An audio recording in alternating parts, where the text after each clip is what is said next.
Hey, I'm Grant with Grant's Game Rex. We are in the midst of top 10 games of the year season. Lots of people are releasing their top 10 games of 2023 right now. I'm doing the same thing, but we still have retail releases. December still sees retail releases, and so this is a monthly series. I do a video on the best games coming to retail every month, and so I continue in December. Now, December is a bit lighter in terms of volume than other months in terms of the retail releases, just because a lot of publishers are focusing on selling the games that they've already released rather than releasing new ones. But we still have, these are 20 games releasing to retail in the month of December. So as always, I hope you find something that you're excited about in this video. I try to do a good job of having different types of games in here. Heavy games, party games, family games, and everything in between. So here are the best games coming to retail in December 2023. Adam's Apple Games is releasing the party game Agree to Disagree. This is very unique in the world of party games because most party games, it's about trying to get on the same page as other players or your teammates. Think code names or wavelength, stuff like that. You're trying to think the same. Well, in Agree to Disagree, it's all about finding people that disagree with you. Every turn, one player will make a statement, and the statement can be something like, pineapple is great on pizza, and then you have to decide whether you agree or disagree with that statement, and you sort of arrange your little contraption based on whether you agree or disagree, and when it's your turn, you just try to go around to somebody else around the table and see if your contraptions fit together. And they only fit together if you disagree, and then you'll get points. So you're not actually debating on, what you believe until the round is over. Afterwards, you're like, man, I could have sworn we were on the same page, but you think this? And then there becomes a lot of talking afterwards. But it's just all about finding people that disagree with you, and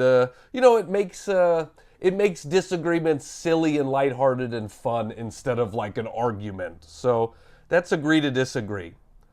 All Play is releasing 4 games in their sort of small box trick-taking games line. They have a number of these small box trick-taking games and 4 new ones. I'm going to sort of go through these in the way I'm going to organize, the way I'm going through them is the first 2 are a little bit more games for seasoned trick takers, and then the second 2 are games that are lighter and easier for anybody to get into, whether they've played trick-taking games or not. The first of which I'll talk about is Mori. This has beautiful Beth Sobel artwork, all these flowers and skulls, and it is a trick-taking game that also includes dice in the game. One of the interesting things is there's sort of a little wheel of which suit beats other suits. So there's no set trump suit. Whatever is led, the thing that comes after it, the suit that is after it on the wheel is actually the trump suit. And then you will also be earning dice. And then in future subsequent turns, you can either play a trick, you can lead with a card for a trick, or you can also play a dice for a trick. And so it's a little bit thinkier in terms of a trick-taking game because it involves both dice and cards. The second one of which I'll talk about is the game Lunar. This is a trick-taking game played in teams, and the selling point, the uniqueness of the game is that you and your teammate will each be playing one half of a trick. One of you will be playing a number card, and the other of you will be playing a suit card. And so you don't know what your partner has, but you want, between the two of you, you want a higher value thing than between the other 2 players. And it is, it's meant to be played in 4 players. You can play it 2 players as well, but it's either a 2 or a 4-player game. Sorry, I should have said before, Mori plays 3 to 5 players in about 20 minutes. This one is a 2 or 4 player game in about 20 minutes. But that's the unique aspect of it, is that you are playing one half of your suit, of your trick, hoping that your partner can play the other half of it to then win the trick. So that's a pretty interesting, unique take on trick taking. And then the two that are a little bit sort of lighter fare, easier for anybody to get into, whether they have experience with trick taking or not. The first of which is pies. So in this game, none of the cards actually have suits on them at all. It's only value. And so the people playing the game each will play a card, and then whoever plays the highest value then gets their first pick of drafting any of the cards that were played in that trick. And those cards are going to get you points for set collections. They're going to have different objectives on them, things like that. But you want to play a higher value card so that then you can have your pick of which one of the cards played you want to then draft into, trying to get more points for the end of the game. So there's so this one plays 3 to 5 players in about 20 minutes. So it's a, very quick, fast-paced trick-taking game. And then the last of the games I'll talk about in their small box new trick-taking line is Bacon. And this one is more of a ladder climbing game, a card shedding game, than it is a traditional trick-taking game. So if you like pure trick-taking games, this probably isn't that, but it's still a very fun card game. This one is meant to be played in teams as well, though you can play it in odd numbers if you want to. If you've got 3 or 5 players, you can do that. But it's mostly meant to be played at 4 or 6 players. The interesting thing is you will be playing cards, if you play a single card, the next person has to play a higher. If you play a pair, the next person has to play pairs or higher. That sort of a game where you just have to one-up the cards that were played before you, and you only get points based on going out first in the round, and you only get points when the second person in your team goes out in a round. So if the two of you are the first 2 to go out, then you're going to score a bunch of points. But if one goes out first and the other doesn't go out till 4th, you're going to score a lot less points for that round. So, and fun, obviously, bacon theme. Everybody loves bacon. Oh, man, that's like the smell of bacon, man. I just got nostalgic thinking about it right now in this video. When's the last time I had bacon? Probably a week ago. It's a weird nostalgia that I'm nostalgic for a thing a week ago. So those are all plays trick-taking games. Ares Games is releasing the game Pyramidice. There's not that much information on this game out there right now, so I honestly can't tell you that much about it, but I wanted to include it in the video if you would like to try to go learn more about it. The reason I say there's not much about it, there's no videos on BGG, and the description of it doesn't really tell you a lot. It's more of that sort of flowery, flavor text sort of stuff. So I can tell you that it's a lighter to medium weight game. It plays 1 to 4 players in 30 to 60 minutes. The theme is build pyramids and pray to gods in ancient Egypt. Could we get more abstract than that? Yep, that's build pyramids and pray to gods in ancient Egypt. So you know everything you want to know. I can tell you that there are, you're using dice and you're using cards and you're trying to combo them well together, and you can literally build pyramids with your dice out on the board. And so that's fun. That's a nice little sort of 3-dimensional aspect of the game. But if you want a more welcoming game with dice and fun table presence, maybe check out Pyramidice. Asmodee is releasing Penny Dreadfuls of Victorian London.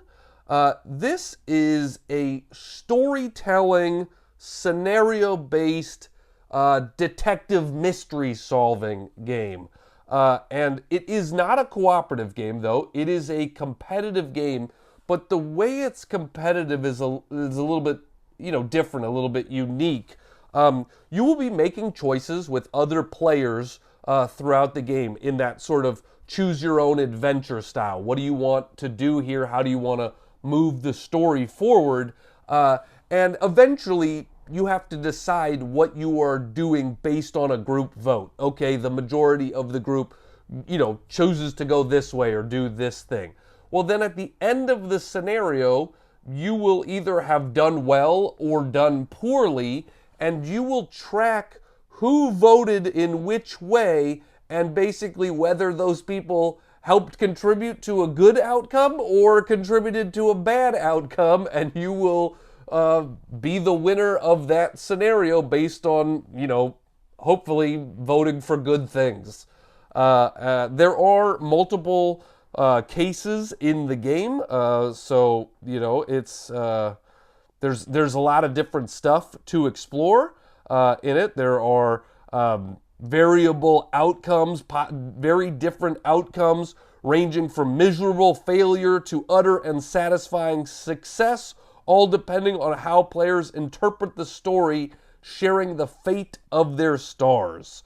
So if you like, storytelling games, if you like mystery solving games, this might be a good one for you. Plays 1 to 5 players, and each scenario is going to be 60 minutes or so. So, and also it's got a cool theme. Penny Dreadfuls were like almost little comic books from the 1800s in London. And so this is set in that sort of 1800s London. And I think it's a cool sort of Jack the Ripper-esque theme here for sure.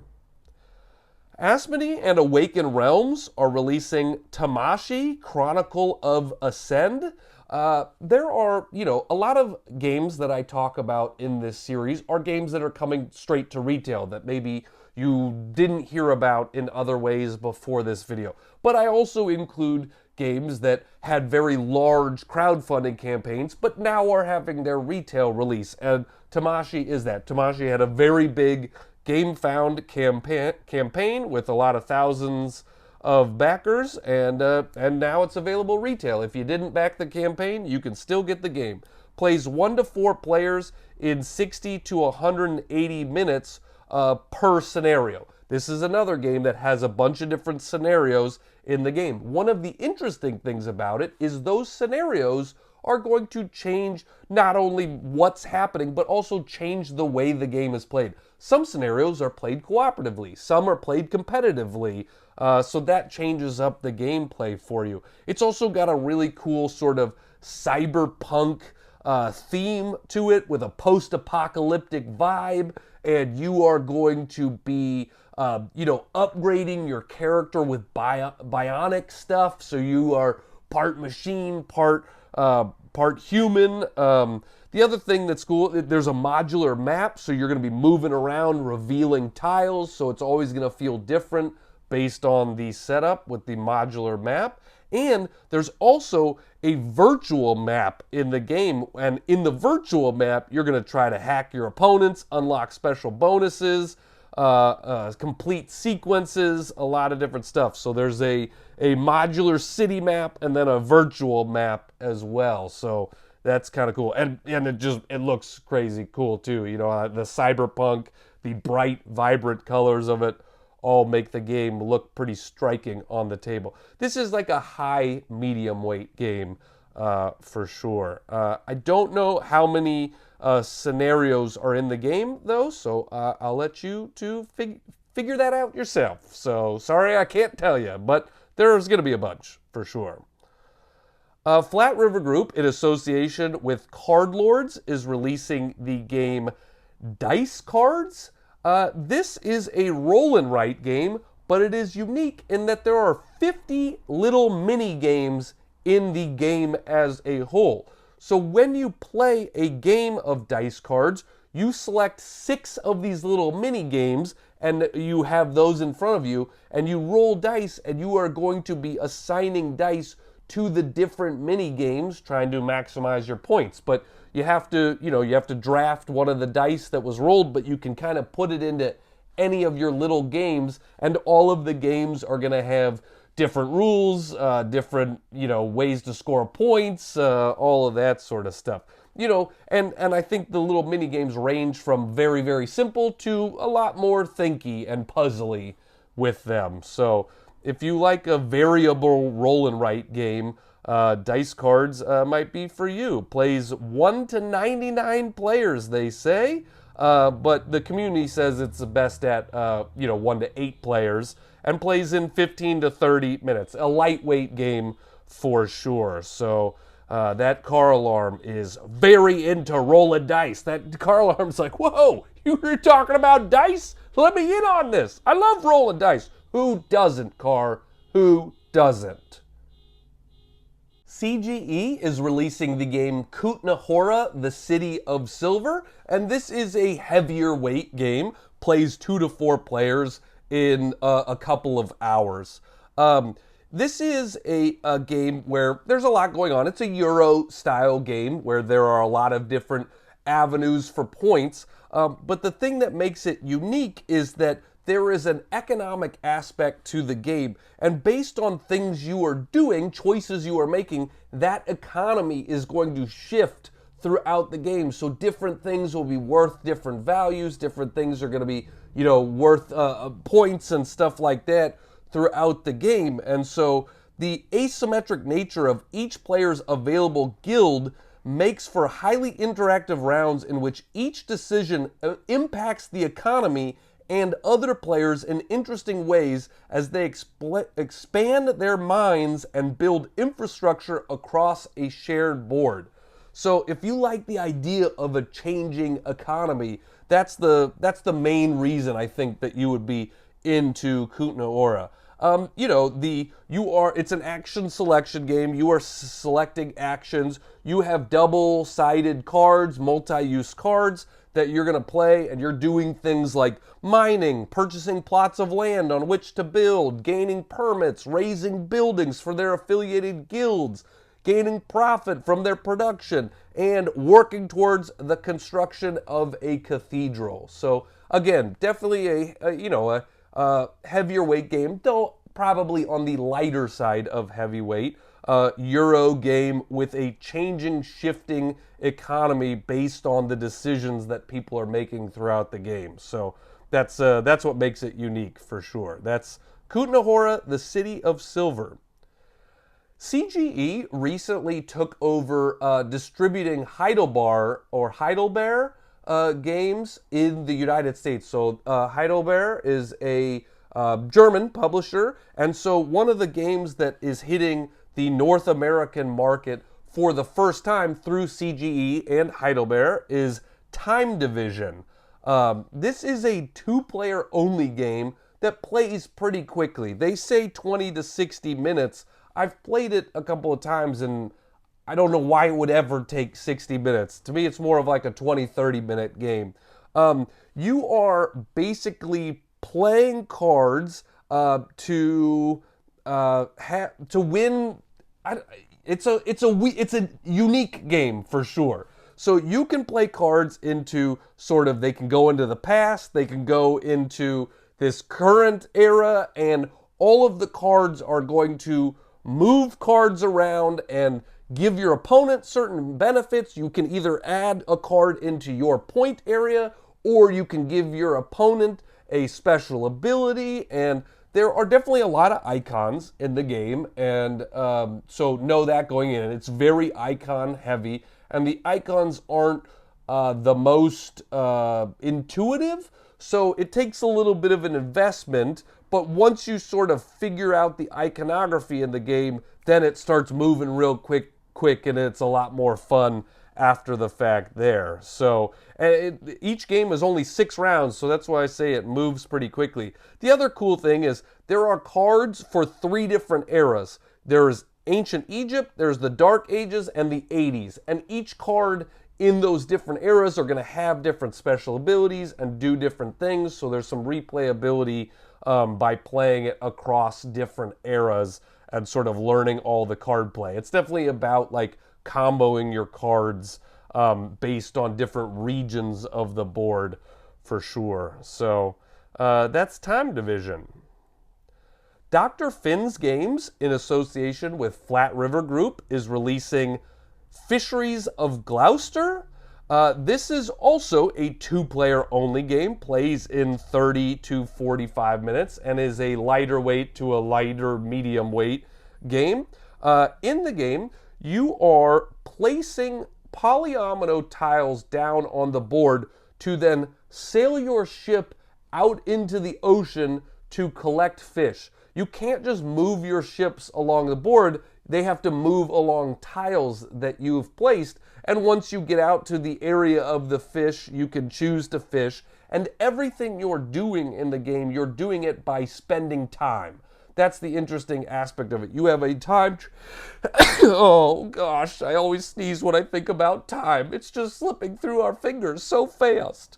But you have a time track, and it's... every action you take, you spend time. So once you're out of time for that round, you can't do anything else. So yeah, it's a puzzly little two-player only game with some figuring out, like, kind of planning your routes to get out to the fish to then collect the most fish in the game. So it looks cool to me. Dr. Finn's and Flat River Group are also releasing the game Alpujarras to retail. Dr. Finn's is known for mostly lighter weight games. Well, Alpujarras is probably their most complex game to date. Now, I don't want to give the wrong expectations. It's not a like crazy complex game.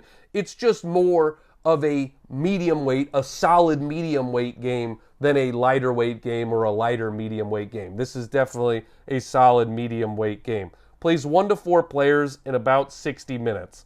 Thematically, it's the Great Arab Agricultural Revolution. And so that you're playing as farmers transforming the landscape. One of the cool things is there is an action track around the board, and the action track is created through these tiles. So that action track will change every time you play it because you can shuffle up the tiles and put them out in different ways. And so you are moving donkeys along the action track to then take actions. Those actions are going to let you put farmers out on the board. They're going to let you do a bunch of stuff. And ultimately, you are trying, there's an area control aspect to getting farmers on the board, and you're trying to produce fruit and then sell that fruit for dinars, for points, by delivering that fruit to the various towns in the game. But it's just, that's the cool thing about it, is moving around this action track. And it's one of those types of games where the person in the back of the action track is going to take actions until they pass the person in the front. It's not based on turn order. It's based on where you are on the action track outside the game board.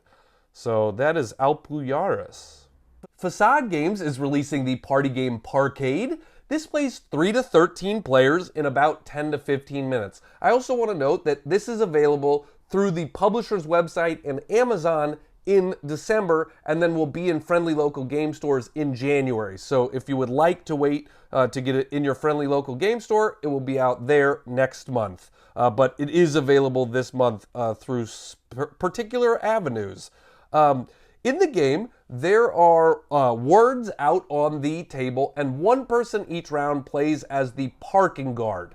Everyone else has cards in their hand with other words, and you are trying to park a word, a car with a word on it into one of the slots that is down here, and you have to justify to the parking guard why that pairing makes sense. Some will make very obvious sense, bread and butter, right? Oh, obviously I don't really have to argue that, but what if it's like robot and anarchy, or comedian and sadness, or something like that. You just have to put those two things together and make your argument to the parking guard, not, but sometimes it does feel like the parking gods need to be on your favor to find a spot. At least that's how it works in Los Angeles. Oh, it's frustrating sometimes.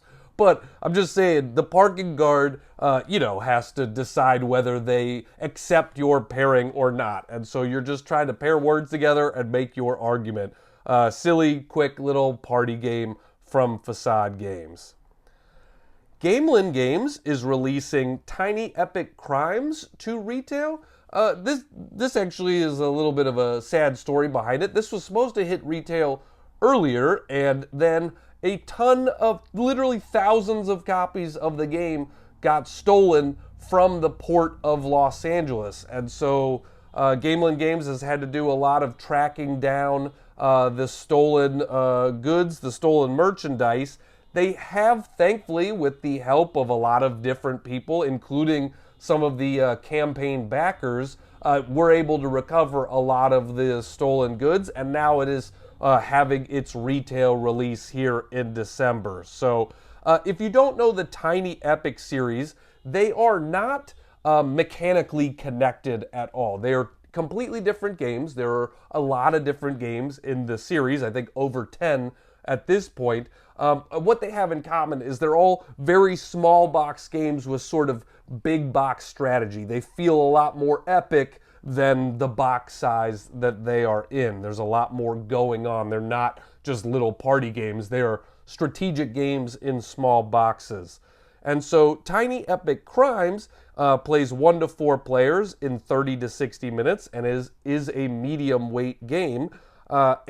This is a detective type of game where each player is taking on the role of detectives, and there are multiple modes of play. You can play competitively, you can play cooperatively, but you are trying to crack the murder case. You are going around the board collecting evidence and trying to piece together who done it. You are figuring out murder weapons and alibis and all of that sort of stuff. So you're trying to figure out the crime here in Tiny Epic Crimes. Makes sense. Makes sense that you'd be figuring out a crime in Tiny Epic Crimes. So Flat River Group and Horrible Guild are releasing the game Quicksand.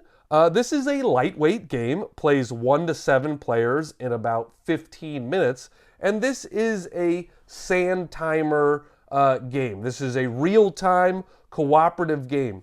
And there are 21 scenarios in the game, ranging in difficulty, and those scenarios change the setup. You are going to be placing gears out onto the board, and then what you have to do is you are playing cards either based on symbol or other things to then flip a sand timer and advance it along the path of gears. And so you are trying to get to the end of the path, get all of the sand timers to the end of the path before your time runs out, or before you trigger a trap and lose the game that way. So you can play the colors or shapes to advance various different sand timers based on their color and shape. And the different sand timers will have different amounts of sand in them as well. So that creates another difficulty wrinkle in the game for sure. So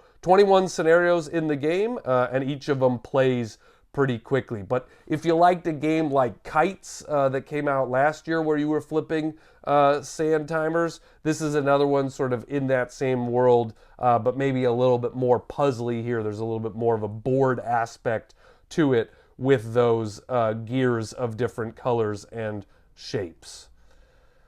Lucky Duck Games, in association with Mugen Gaming, is releasing Kiri-ai the Duel. This is a tiny box card game. I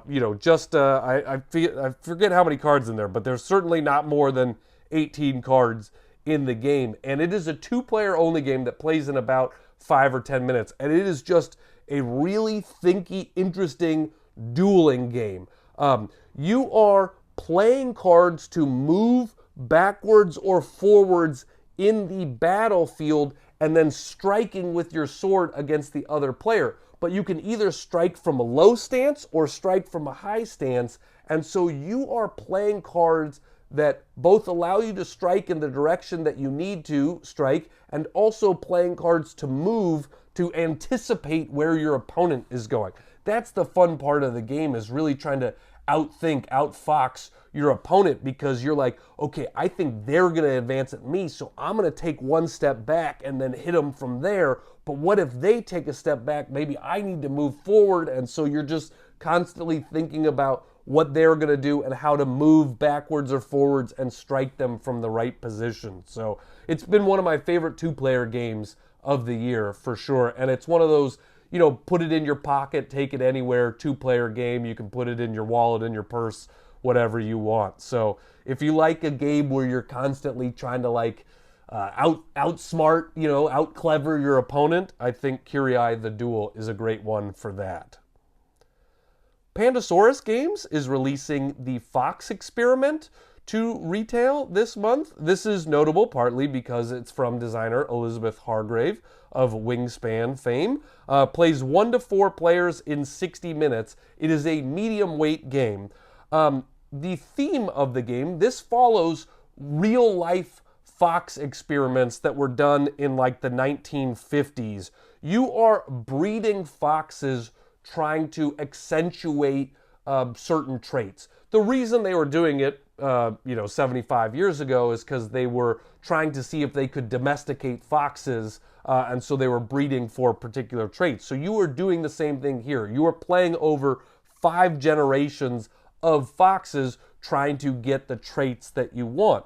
It is a roll and write game at its core, but that is almost a little reductive because there's certainly more going on than most roll and write games, you know? You are rolling, getting traits from what you roll, filling out foxes based on those traits. Then you can get more fox cards in the future that will help you get other potential traits, other things will add dice to your pool. There's just a lot of ways to get dice and a lot more going on than most roll and write games. So, it is very much, from what I've heard, a very theme-forward game. So if you like the theme of foxes, then you will probably like this one. If you like that sort of, where you're trying to breed for genes, if you like that from like science class, you'll probably like this one as well. So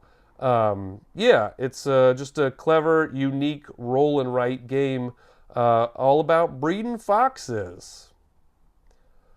Ravensburger is releasing the game Mycelia.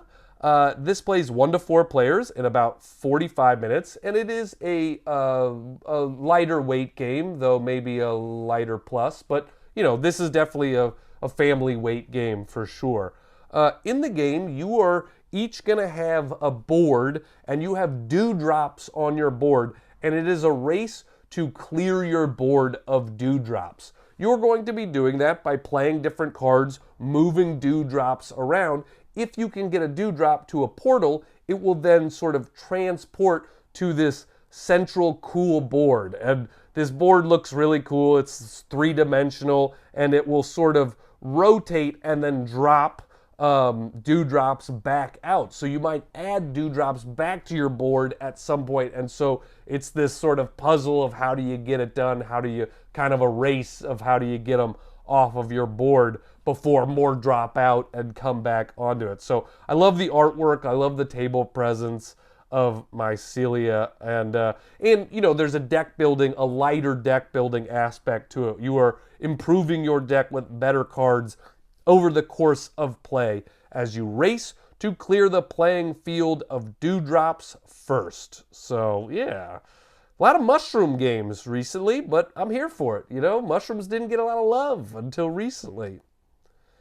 And then the last game I have hitting retail this month is To Glory from Vesuvius Media. This plays 2 to 4 players in 20 to 40 minutes, and it is a lightweight pick up and deliver dexterity game. If you like silliness in your games, I'm pretty confident you are going to like To Glory. You are pirates and you are sailing to different islands and then picking up stuff and then delivering that to a different island. That's how you're going to get some points. But every ship in the game can launch cubes at other things out there. If you can knock an opponent's captain off of their ship, you're going to get points. There's also things on the board like a kraken, and the kraken can shoot cubes. And so everything, literally everything on the board in this game has a way to sort of hit this lever, and then this lever kind of flips up and launches cubes out it. So you can fling them from all over the place. So, it's just, I think it's a really silly, fun game. I like pirate themes in general, but I particularly like pirate themes that, make it a little silly, sort of make pirating sort of fun and big and epic and adventurous and silly with it. So, if you like the idea of launching cubes at other things out there, then To Glory is going to be great for that. So that's what I have here for the month of December, hitting retail. Every month I do a best games coming to retail video. I also do a best expansions hitting retail and a best new additions of games hitting retail. So please make sure that you like and subscribe and share these videos. This takes a lot of work and research. If you want to support the work and research that I do in this, you're always welcome to check out my Patreon, patreon.com/GrantsGameRex.